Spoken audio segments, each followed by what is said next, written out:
The 2023 Gold Cup semifinals, the 2024 Copa America group stage, and now the 2025 Nations League semifinals. Panama eliminated the U.S. men's national team in all of them, and credit to Panama. But ultimately, this is an embarrassment for the United States. And yesterday, we got a taste of that once again. The taste of failure. The taste of shit in your mouth. Not that I ever ate shit in real life, but that's what I think it would taste like. Okay, so the U.S. lost to Panama 1-0, and they are now out of the CONCACAF Nations League, being eliminated in the semifinal. So, what did we learn? Hello. If you're new here, I'm Filippo, and welcome to Tactical Manager TV. And today we have the 7 Things We Learned series, a series where every single day following a U.S. men's national team match, we tell you 7 things that we learned.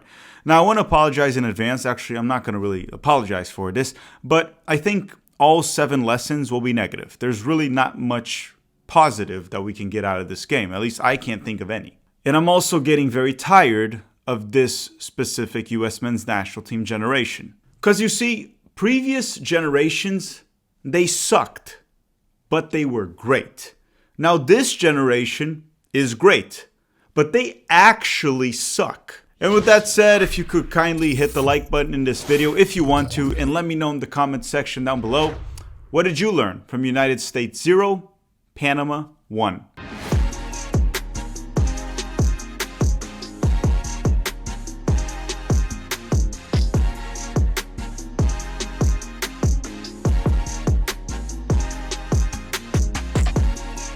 Lesson number 1 is no excuses for the players. And listen, I'm going to talk about Pochettino in a second because a lot of it is on him. But it's time to hold the players more accountable than ever. We got a new coach, and the performances, or this specific performance, was shit. And the narrative that the players are just not good enough, that is not true. Sure, maybe we're not good enough to beat Argentina, France, Colombia, but we're not talking about Argentina. We're talking about Panama. Not France, not Germany, Panama. These players are good enough to beat Panama. No offense to Panama, because I can see some Panamanian viewers getting pissed off about this, but you get the point. So don't come up with the excuse saying, oh, the players are just not good enough. They're good enough to beat Panama. They're good enough to challenge Canada, beat Mexico.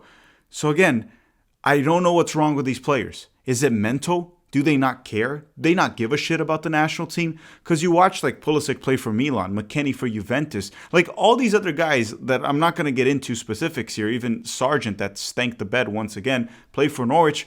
They come to the national team and they pretty much all look terrible. Outside of Tyler Adams, Joe Scally, and I think Tim Ream, everyone was really bad or just complete shit. I have nothing else to say.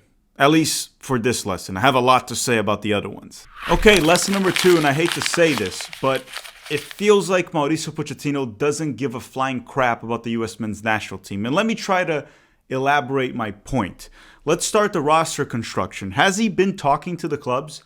Because Coventry, for example, if he had talked to them, he would have had Haji Wright in the provisional roster. This dude has played 4 games before this camp. Back-to-back full 90 minutes, scored a hat-trick, and has been effective for the U.S. men's national team in the past. Would have probably been a good option off the bench for this game. Wasn't in the provisional roster, didn't make the final roster.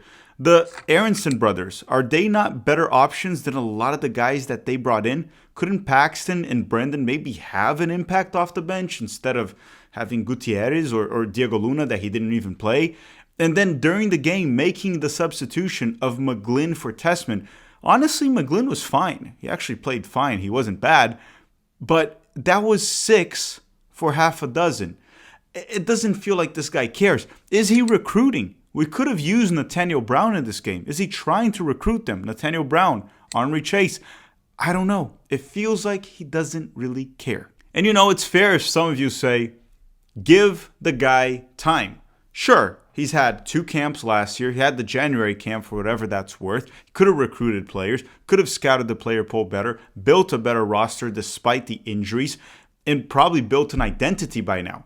Jesse Marsch needed a couple weeks with Canada to get them going in the Copa America. And I don't even think Jesse Marsch is that great of a coach.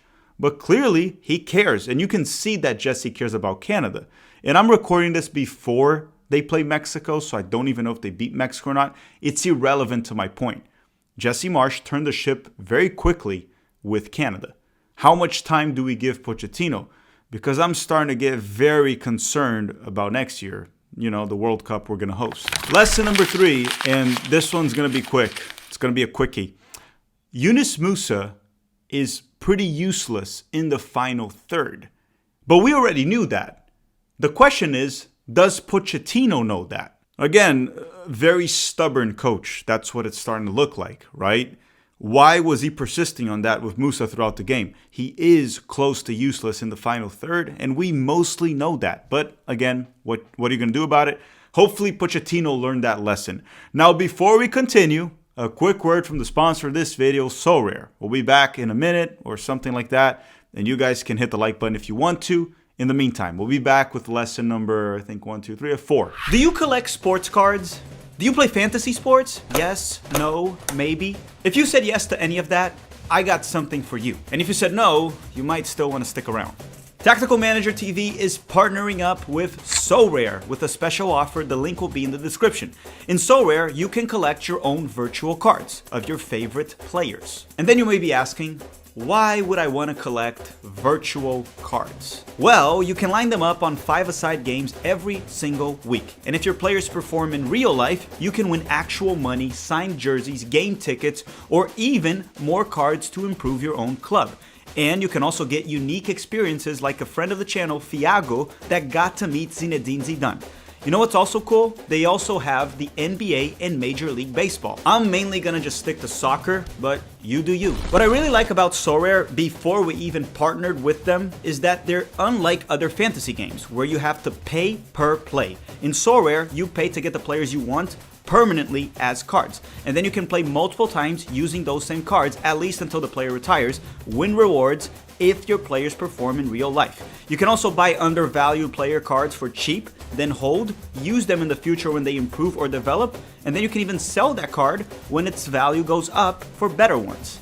Or just keep the money yourself. And if you use the link in the description of this video, you will get $50 in credit after buying your first 5 cards through auctions or instant buy at any prices. Play with responsibility. All right, enjoy. Okay, we are back from the ad break, and hopefully you went to the restroom, and make sure you have washed your hands. Always wash your hands after you go to the restroom. Now, lesson number 4 is that Pulisic Hero Ball was back, and it failed. And we already knew that it would fail. The question is, does Pochettino know that? And this lesson's a bit of a criticism to Christian Pulisic. From 1 out of 10, if I had to give him a rating for this game, I would give him a 1. Nothing was working. The set pieces were terrible. The first touch was terrible. He couldn't take on any defenders. Didn't do anything the whole game. The crosses, everything was bad from Pulisic, which makes me wonder, why? He's been so good for Milan this season, and we know the incredible player that he is.